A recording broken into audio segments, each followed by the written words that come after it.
puncak kebahagiaan seorang muslim, coba direnungi ini ya, puncak kebahagiaan seorang muslim adalah imannya tentang adanya akhirat.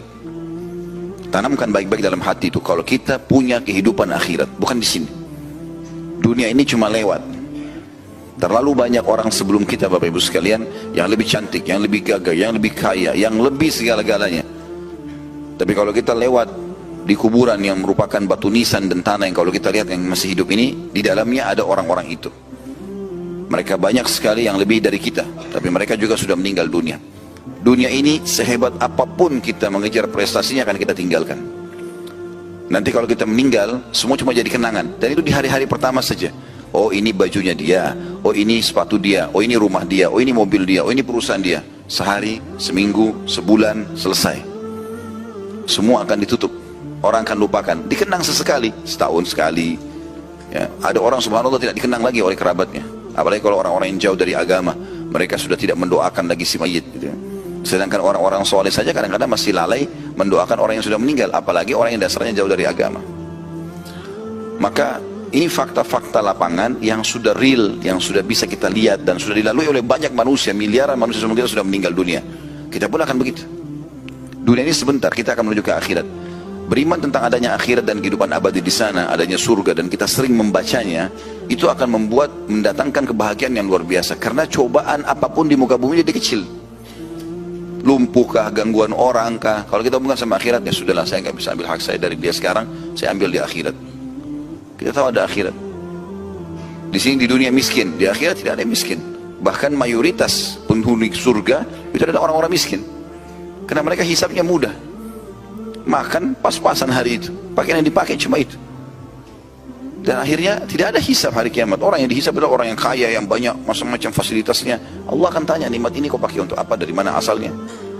Tapi orang yang miskin tidak, gitu kan. Sampai dalam sebuah hadits Bukhari juga, riwayat Imam Bukhari, bahwasanya surga akan mengeluh, bukan mengeluh, akan berbicara pada hari kiamat, mengatakan, kenapa tidak ada yang masuk ke dalamku kecuali orang-orang miskin? Mayoritasnya orang susah semua. Jadi kalau kita lihat orang-orang susah itu, yang penting dia orang beriman, ahli surga semua. Lalu kemudian neraka mengatakan, kenapa tidak masuk ke dalamku kecuali orang-orang yang sombong? Kenapa hanya orang-orang yang banyak membangkang begini? Mana orang-orang yang miskin juga ini? Kenapa gak ada yang masuk ke sini? Gitu. Maka Allah SWT berfirman kepada keduanya, kepada surga dikatakan, engkau adalah rahmatku yang aku balas orang-orang yang patuh kepada aku denganmu. Dan Allah SWT berfirman atau berkata kepada neraka, engkau adalah siksaku yang aku siksa orang-orang yang membangkang dan durhaka. Kehidupan akhirat ini kehidupan yang luar biasa, teman-teman sekalian. Abadi, tidak lagi penyakit, nggak ada gangguan orang, tidak ada kesusahan apapun, tidak ada kesusahan. Yang paling ditakuti oleh orang adalah, misal contoh sakit. Kalau ditanya orang mau sakit nggak, orang jawab tidak mau. Yang paling pertama dihilangkan di surga nanti adalah tidak ada penyakit. Kata Nabi SAW, orang kalau masuk surga tidak akan beringus, tidak ada penyakit. Kemudian yang paling dikhawatirkan orang setelah itu adalah masa tua. Makanya orang-orang tua biasa karena takut tua, keriputnya pun dioperasi, ya. Cari jalan supaya tetap muda. Mau bungkuk ditegakkan, cari jalan supaya tidak kelihatan tua. Rambut sudah putih disemir semuanya, ya. Orang takut menghadapi masa tua. Di surga tidak ada masa tua. Kata Nabi SAW, orang yang masuk surga tidak akan habis masa mudanya. Yang dikhawatirkan orang kalau pakai baju baru, rusak bajunya, berubah warnanya. Kata Nabi SAW, orang ahli surga tidak akan berubah warna bajunya.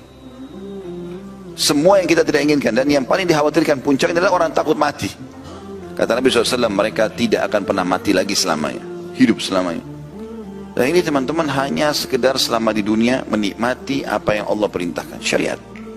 Saya sudah sering bilang ini, menjadi orang beriman, ya nyaman. Karena kita makan, kita minum, kita juga biologis, tapi itu semuanya dengan halal. Kita pakai baju, kita kumpulin harta, kita pakai mobil, apa saja silahkan. Bergerak. Allah mengatakan, wa qul i'malu fa sayarallahu amalakum wa rasuluh. Beramallah kalian, Allah akan nilai dan rasulnya itu, gitu kan? Bebas kita, yang penting konsepnya 5 huruf halal, nikmati. Sebagaimana orang kafir menikmati, tapi mereka tidak kenal namanya konsep halal, tidak terkontrol gitu. Kalau orang beriman teman-teman dan beramal soleh ini tidak bisa makan, tidak bisa minum, tidak bisa tidur, nggak bisa apalah, semua tertahan. Orang kafir semuanya bahagia, enak misalnya. Mungkin wajar orang tidak menjadi orang beriman, tapi kita di dunia ini nyaman. Makin dekat dengan Allah, makin sehat badannya, ya makin kuat pandangan matanya, makin banyak rezekinya. Coba praktikin sederhana. Coba hijrah 100%, jadi orang baik. Allah mudahkan semua urusannya. Sampai pada hal-hal yang kecil. Sampai hal kecil apa saja, kita baru ngomong, pengen ini ya, tiba-tiba ada yang kasih, Allah kasih. Seringkali begitu kita lalui kan, kadang-kadang pengen makan ini ya, tiba-tiba ada makanan tersebut. Loh, subhanallah, baru bicara sudah dikasih sama Allah. Makin dekat dengan Allah, makin dimudahkan. Di dunia kita bahagia, di akhirat kita lebih bahagia lagi. Maka beriman tentang adanya akhirat ini membuat seseorang mukmin tenang.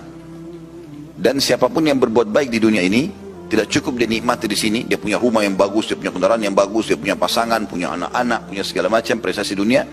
Plus lagi yang terbaik yang dia kerjakan di dunia ini Allah nilai, Allah kasih juga nanti yang terbaik di akhirat sana. Puncak kebahagiaan seorang muslim, coba direnungi ini ya.